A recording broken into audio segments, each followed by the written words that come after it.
जैसे आपने सुना कि वज़ीर आज़म की तरफ से दावतनामा आया है और हम उस दावतनामे में जाने वाले हैं।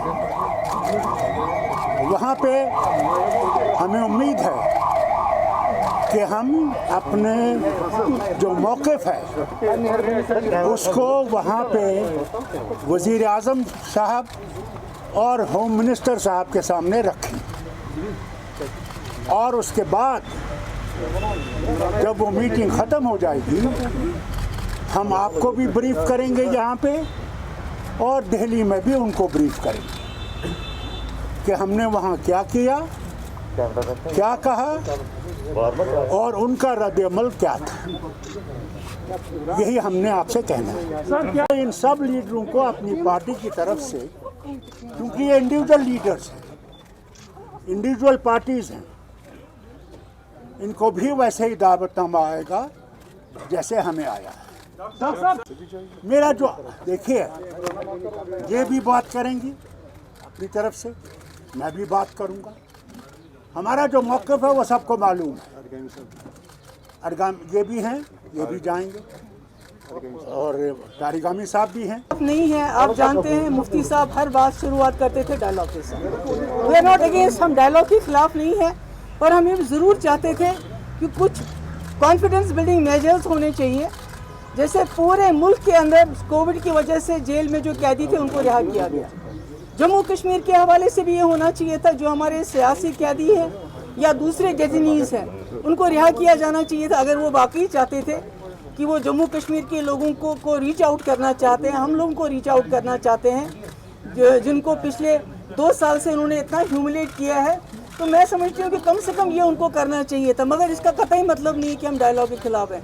दूसरा, हमारा ये ख्याल था कि अगर PAGD के हेड के तौर पे फारूक साहब जाएंगे, मगर इनका ये है कि नहीं, हमको इंडिविजुअली इनवाइट किया गया है, सबको अलग अलग जाना चाहिए। हम उम्मीद करते हैं कि जैसे फारूक साहब ने भी कहा कि वहाँ कोई एजेंडा नहीं, उनका जो भी एजेंडा होगा, मगर हम अपना एजेंडा उनके सामने रखेंगे और बखूबी रखेंगे। और हम उम्मीद करेंगे कि हमारे जाने से कम इतना हो, जो जेलों में यहाँ और यहाँ से बाहर हमारे लोग बंद हैं उनको रिहा किया जाए, और साथ में जिनको रिहा नहीं कर सकते उनको कम से कम जम्मू कश्मीर ले आए।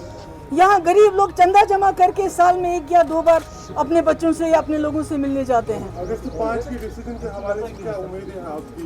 जब आप पहली मीटिंग में जाती, क्या उम्मीदें आपकी?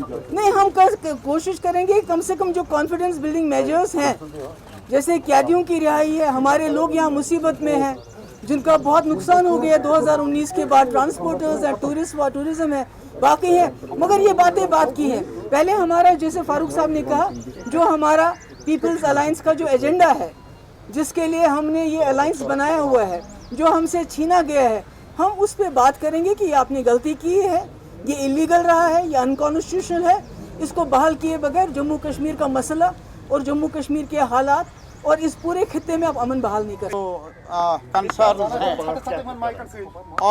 और बल्कि हमारे जम्मू कश्मीर और लद्दाख समेत लोगों के जो कंसर्न्स हैं, जो उम्मीदें हैं इस मीटिंग से और हमसे, हम आपको यकीन दिलाना चाहते हैं कि हम आसमान के तारे तो मांगेंगे नहीं, लेकिन वही मांगेंगे जो हमारा रहा है और हमारा ही रहना चाहिए।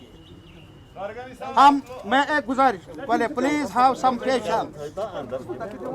और चूंकि एजेंडा नहीं है, जिन्होंने मीटिंग बुलाई, प्राइम मिनिस्टर ऑफ इंडिया ने, एजेंडा कोई मुकर्रर है या नहीं हमें इतला नहीं, और हमारा मौक़िफ़ जो है PAGD का, उसको हम दोहराएंगे उस बड़े ऐवान में, बड़ी लीडरशिप के सामने। वो हमें मौका मिला है, हम अपने आवाम को यकीन दिलाना चाहते हैं।